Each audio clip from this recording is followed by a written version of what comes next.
So a long time ago, back when Gotham was ending with its 5th and final season, I was like, oh crap, what am I gonna make a video on now, you know? There was a time when people only watched this channel for Gotham stuff because that was all I did. And around that time, people suggested giving Titans a go. So I did. And I got 5 episodes in and I stopped watching. And why was that again? Yeah, I moved home. When you move home, you tend to lose track of things like that. Not gonna lie. University started up and I had my focus on other things, I guess. And I'm not gonna lie, those early Titans episodes, I like them, but they do feel kinda long in places. Now, I know that right now, Titans Season 3 is all the rage. And they're doing Red Hood, Death in the Family, and there's all this crazy stuff going on. And I'm just like, yeah, I'm still in the middle of Season 1, but you know what? It's overdue that I do make a video that pertains to Titans. So, in the best way, I'm making a little puff piece video on the top 9 Robin live action suits. Well, Robin and Nightwing. Okay, the video is called Top 9 Nightwing Suits, or every Nightwing suit ranked. I haven't decided at this point, but, I don't just refer to Nightwing, I mean every suit that Dick Grayson has worn. I'm not including other Robins, because then I gotta start including Red Hood and all this stuff, and it's like, nah. We're just gonna go with live action Dick Grayson suits, okay? Okay. Right, so in 9th place, bottom place, you could probably guess, it's the Robin Ice Armor suit from Batman and Robin. I'm not gonna lie, I kinda love this suit, but for all the wrong reasons. This thing is fucking ridiculous. On the mandate for Batman and Robin was for the film to be toyetic, which meant that they could sell a lot of toys, and the ice armor suits in Batman and Robin just scream that. You know, it's cold, it's corporate, it's this amalgamation of everything that could go wrong, and I love it for the beautiful disaster that it is. It's terrible, but I love it. It's this sort of light mauvey, sort of violet color, and it's got all these icicle sort of looks on it. Still managed to keep the nipples on this suit as well, which is just, this is just fantastic. Yeah, no, a beautiful disaster is what this suit is. So, it's at the bottom of the pile, at place number 9. I give it a minus 10 out of 10. It's still a 10 out of 10, it just has a minus in the front of it. In 8th place, we have the armored Robin suit from Batman Live. Now, there is quite a world of difference between a film suit and a stage show suit. The stage show suits tend to have to look a bit more out there because you're not necessarily going to be seeing them close up. You don't have camera angles and stuff to really, you know, show us off those suits. So they have to kind of go extra ham with it. As well as that, these have to double up as like stunt suits as well. So yeah, shabby's the word for these Batman Live suits. But as far as they go, I mean, design-wise, it still looks like Robin, right? It survives above the ice suit in the virtue that it is a red and green Robin suit with no nipples or anything on it like that. And yeah, it looks serviceable. Little garish, but again, live shows, it's gonna have a different overall aesthetic. So, as shabby as it is, it's okay. The armor definitely gives me kids' foam pit vibes. Like, it looks like if you stabbed this guy, it would just, like, go through the foam. It looks squishy, this suit. And there's an odd lack of armaments on the arms. But it alright. It okay. But at number 7, and definitely an improvement on that, is the basic Robin suit from Batman Live.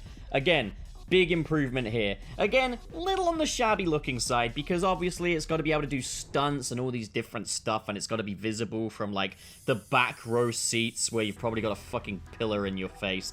One thing I've always wondered about, like, musical theater and stuff like that, why is it considered acceptable that there are some seats in these theaters that have a fucking pillar in front of your face?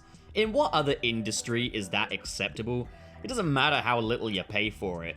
You don't want to look at a fucking pillar. You want to look at Robin, or Batman, or literally anything else.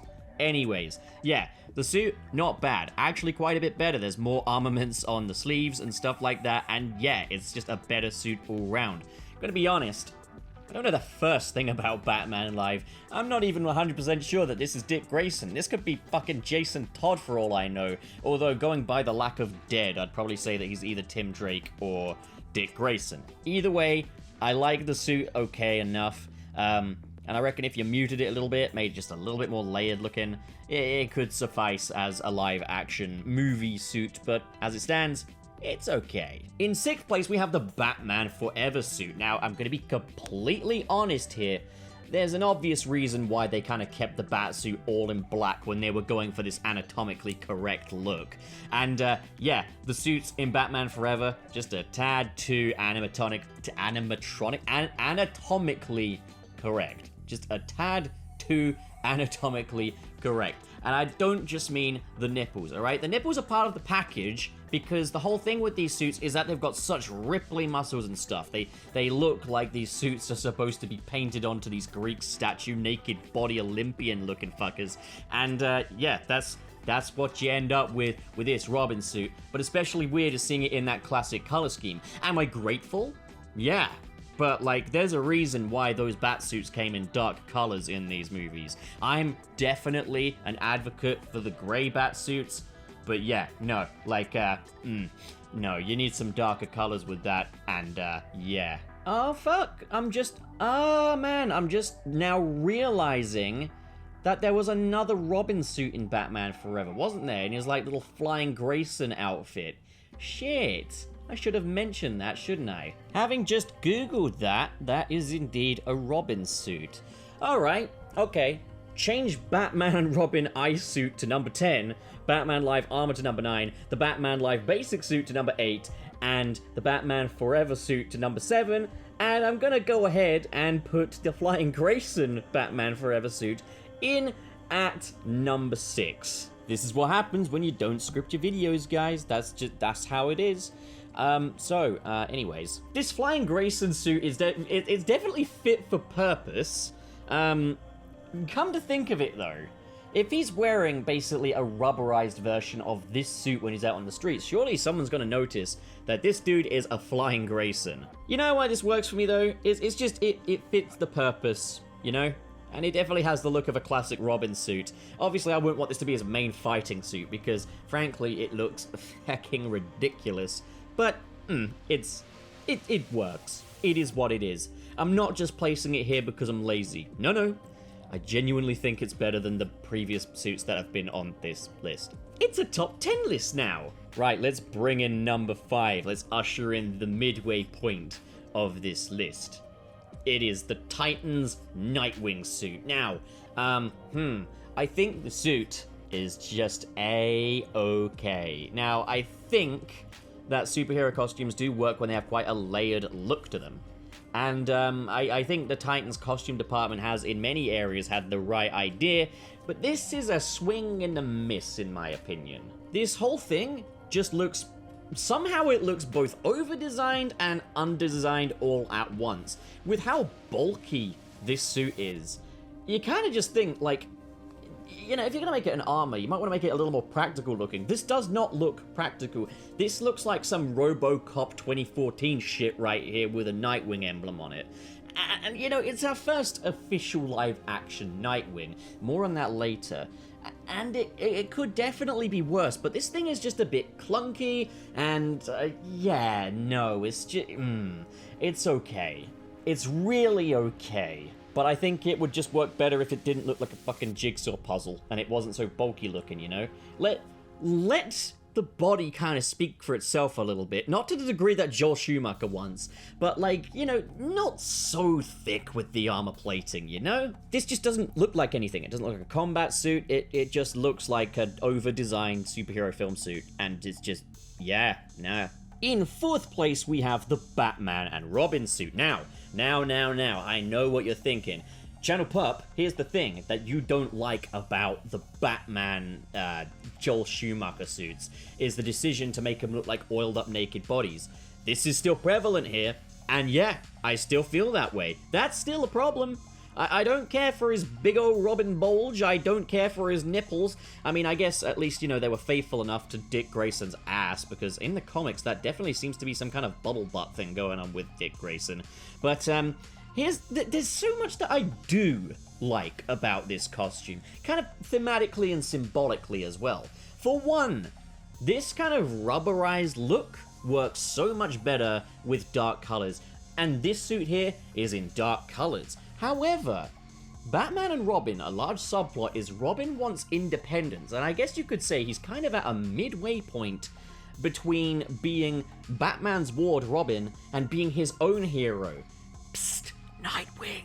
But of course they don't mention that in the film. But to all intents and purposes, this is a Nightwing costume, but still in Robin's colors, which are red. Interesting.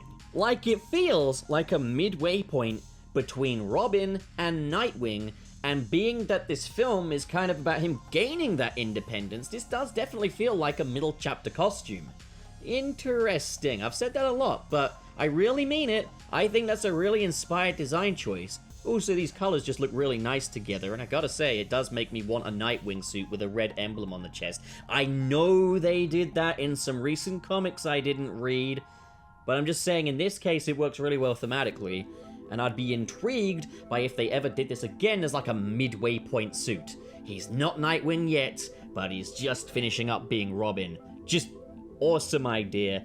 I don't know if that was deliberate or if they were just like, we'll take what people like about Nightwing and apply it to Robin. But either way, a good evolution. I like it. It's the missing link of Robin suits. In third place, we have Robin's DC Extended Universe suit, or at least what we could kind of make out of it anyway. So this thing is burnt and charred up, so I can't really comment too much on what the colors would be. I've seen some artwork, I've seen some pictures, and yeah, in that classic sort of Robin color scheme, this would be a snack. But what we can see here is a pretty faithful take on a Robin suit. It definitely looks like the kind of thing that fits an adult. I can imagine Dick Grayson would be running around in this thing, and before anyone says it's Jason Todd, it's actually Dick Grayson. Zack Snyder said so. Whether or not they retcon that later on, I can't say. But like for now, as of Batman v Superman, this was Dick Grayson's costume, okay? Okay, good. Glad that's cleared up. But yeah, no, like, imagining this thing on a dude, like, when you take a Robin suit with shorts and stuff, you tend to think that's gonna look really silly and stuff, but in this case, he looks yoked as fuck. I'd probably take whoever wore this thing quite seriously. Yeah, it's got that kind of slightly Boy Scoutish look to it, but, like, all the same, whoever's in this costume must be yoked. Like, shit, man. But, like, yeah, it's immediately recognizable as a Robin suit. It's kind of like a translation from the Ben Affleck bat suit to a Robin suit. Got that same sort of textured look to it, and that's awesome. I love that aesthetic for Batman. Really gonna miss it. But, with that said, you know, I like the visual language we're getting in future Batman movies with Robert Pattinson. So, yeah, but it's just like, I could have imagined the entire Bat family in the overall aesthetic of the Batman v Superman universe. So, it's nice to see they kind of carried that over for Robin. On a whole, yeah, this suit, pretty badass from what we can make out of it. Okay, so in second place, we have Robin's costume from the Batman 1966 TV series. What more can I say than this is just classic Robin translated into the universe of the Adam West Batman, which I must say I do not think is as dated as people make it out to be, given that the show has a much lighter-hearted tone. Sorry, dry throat there. It makes sense for these suits to have a more light-hearted tone as well, and in the universe of Batman 66, it kind of just makes sense, you know? It wasn't about practicality back then so much as it was about making these costumes look striking. And Burt Ward's, you know, Robin costume certainly achieves that. It looks, you know, you wouldn't necessarily take a real crime fighter wearing this seriously, but the people of this Gotham, sure. And as well as that, it really just paved the way for, you know, superhero movie costumes going forward. Like, the Batman 66 TV series really was one of the first instances of really great comic accuracy and all the colors and matching a comic bookish aesthetic within a TV show. And, you know, I think we've seen evolutions of that since. And I just think, you know, this universe started it all. So, yeah, Robin's suit in the 1966 series, great. But at number one, first place, is the Titans Robin costume as worn by Brenton Thwaites. Damn, is the first thing I said when seeing this. Like, they went hard with this. This isn't some CW all leather costume. No. This here is fucking Robin. This kind of looks how I imagined him kind of looking in the Arkham games. It's got that sort of realistic armored aesthetic, but once again, still immediately recognizable as Robin, and it has something that the Titan's Nightwing suit doesn't have, is that it just looks practical. This looks like something a crime fighter could wear, and you take Brenton Thwaites seriously when he's wearing this costume. It doesn't feel like he's dressed like a stupid fucking fire hydrant when he's wearing this thing. It's not garish. All of the colors are muted, but in a very tasteful way. The armaments look great and practical, and just, yeah, no, I cannot say enough. This is a perfect Robin suit, and like a perfect suit for Dick Grayson to wear, and I find myself taking it more seriously than the Nightwing suit that came after it, so that kind of says something. They really got it right the first time around, what can I say? So, yeah, that's my ranking of Dick Grayson's Robin and Nightwing suits in live action, so far anyway. Is there any I've missed? Let me know, and let me know your rankings down below. But in the meantime, of course, what do you guys think? Comment below and discuss. And as always, if you enjoyed this video and you want to see more like it, hit subscribe, hit the like button, and in the description below are links to different social media feeds, including the Patreon. See, I can say that really fast now. It's a force of habit. Yeah. A special shout out goes to the patrons in the $10 tier. That is Marcus Ward, Cirrus the Skeptic, and Biotinards, as well as Mr. SP. You guys are da creme de la creme, but as for the rest of you, thank you so much for watching, guys, and have a great darn diddly day.